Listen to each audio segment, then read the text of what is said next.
সম্মানিত উপস্থিতি, আমার সম্মানিত শিক্ষক সহকর্মীবৃন্দ, কর্মচারী কর্মকর্তাবৃন্দ এবং অতি প্রিয় ছাত্রছাত্রী, গাজায় চলমান গণহত্যার প্রতিবাদে আজকে আমরা এখানে একত্রিত হয়েছি। আপনারা যারা সবাই উপস্থিত হয়েছেন, প্রিন্ট এবং ইলেকট্রনিক মিডিয়ার সাংবাদিক সহ সবাইকে আমি আমার আন্তরিক ধন্যবাদ, কৃতজ্ঞতা জানাচ্ছি। আপনাদের সকলের প্রতি আমার অভিনন্দন। আমরা অনেক বক্তব্য শুনেছি, আমি অতি সংক্ষেপে একটু অন্য কিছু কথা বলতে চাই। প্রথম কথাটি হচ্ছে যে রাজশাহী বিশ্ববিদ্যালয় কেন এই অবস্থান নেই, এটা একটা বড় প্রশ্ন।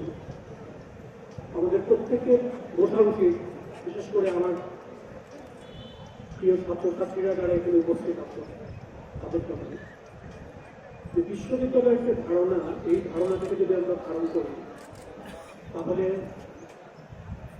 পৃথিবীর যে কোনো প্রান্তে মানবতার বিরুদ্ধে যখন অপরাধ হয়, যখন গণহত্যা চলে, যখন চূড়ান্ত বর্বরতা আমরা দেখতে পাই, তখন প্রাতিষ্ঠানিকভাবে একটা অবস্থান নেওয়া আমাদের দায়িত্ব।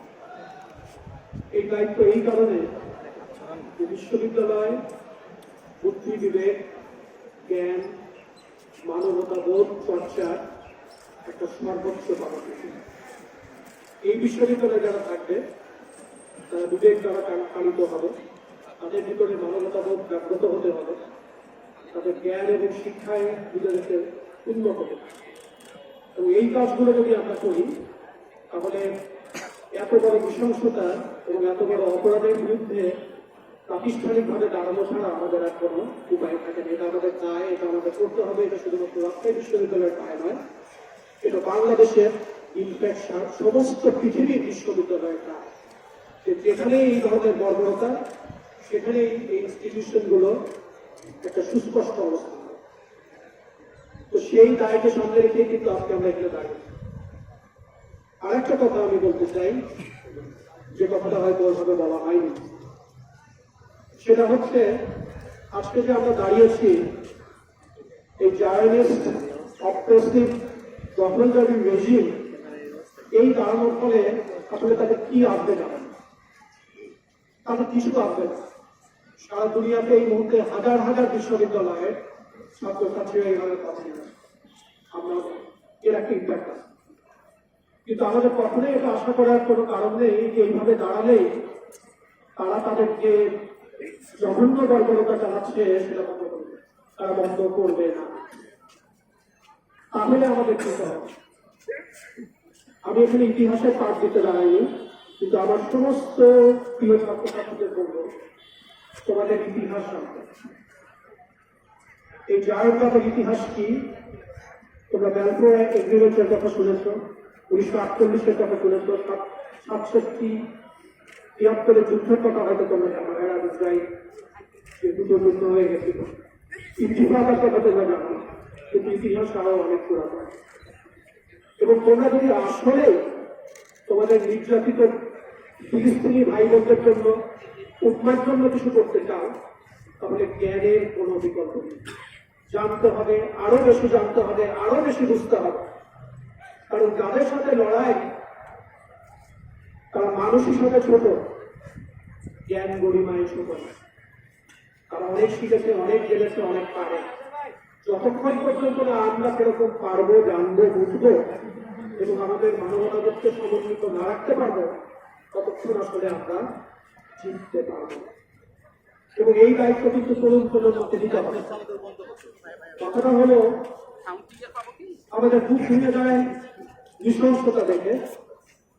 পৃথিবীর ইতিহাসে আমরা যেটাকে বলি এথনিক ক্লিনজিং, এই মুহূর্তে প্যালেস্টাইনে যেটা চলছে, এর চেয়ে বড় উদাহরণ নেই। গাজার জনসংখ্যা ছিল 1 মিলিয়নের মতো, অন্তত 2 লাখ গাজাবাসী শাহাদাত অথবা এর ফলে আঘাতপ্রাপ্ত হয়ে মৃত্যুবরণ।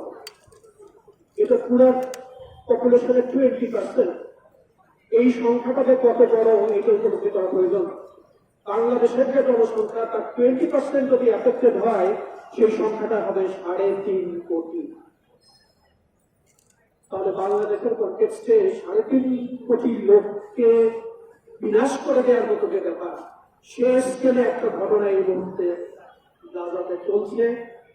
এবং এই জার্নালিস্ট অপ্রেসার যারা আছে তারা এখানে থামবে না, এই সংখ্যাটাকে তারা ওই মিলিয়নে দিয়ে টাকা মারছে। এটা তো কল্পনাতীত নৃশংসতা এবং বর্বরতা। আমাদের মনে প্রশ্ন জাগে, আমরা কষ্ট পাই যে আল্লাহ রাব্বুল আলামিন তিনি তো পারেন, আমরা তো তার কাছে ফরিয়াদ জানাই, কিন্তু একটা জিনিস এটাও খুব ভালো করে বোঝা উচিত, শুধু জোশ দিয়ে হয় না, যোগ্যতার প্রয়োজন। আল্লাহ পাক যে কোনো সময় রহম করতে পারেন, কিন্তু অযোগ্য বিভক্ত একটা জনগোষ্ঠীকে রহম তিনি করবেনই এমন কোনো কথা নাই। নিজেদের রহমতে যোগ্য করে গড়ে তোলার প্রয়োজন আছে। আমরা আজকে যে অবস্থায় দাঁড়িয়ে আছি, আমরা যেটুকু বুঝি জানি, আমাদের জ্ঞান বুদ্ধি যেটুকু, আমরা অনেক রকম কথা বলতে ভালোবাসি, কিন্তু খুব ভালো বুঝি। আমরা যতক্ষণ সেই যোগ্যতা অর্জন না করব, ততক্ষণ তিনি আমাদের উপর রহম করবেনই সে নিশ্চয়তা নাই। ইতিহাসে তারাই মদত পেয়েছে যারা একটা পর্যায় পর্যন্ত নিজেদেরকে দিয়ে যেতে পেরেছে। এইটা আমি সবাইকে মনে রাখতে বলি, বিশেষ করে ছাত্রছাত্রীরা। আমি নিজে আমার ছাত্রছাত্রীদের কাছে আমার সমস্যা একই, তোমরা যোগ্যতা, চরিত্র, মানবতাবোধ সবকিছু নিয়ে নিজেদেরকে এমন এক পর্যায়ে নিয়ে যাবে। আমার আকাঙ্ক্ষা যে আমি আমার জীবদ্দশায় স্বাধীন প্যালেস্টাইন দেখে যাবো ইনশাআল্লাহ। সেই চেষ্টা করতে পারবো, সেই যোগ্যতা তোমরা অর্জন করবো। আমরা কারো মুখের দিকে তাকিয়ে থাকতে পারি না, সবাই তৈরি করে।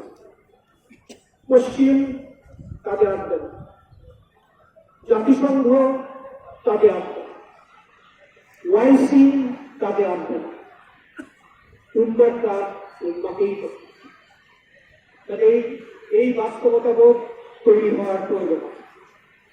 আমি আশা করব যে তোমরা নিজেদেরকে অসম্ভব যোগ্য এবং ভালো মানুষ হিসাবে গড়ে তুলবে, দেখবে আমরা সমস্ত অফিসারের উৎপাদন করতে পারব।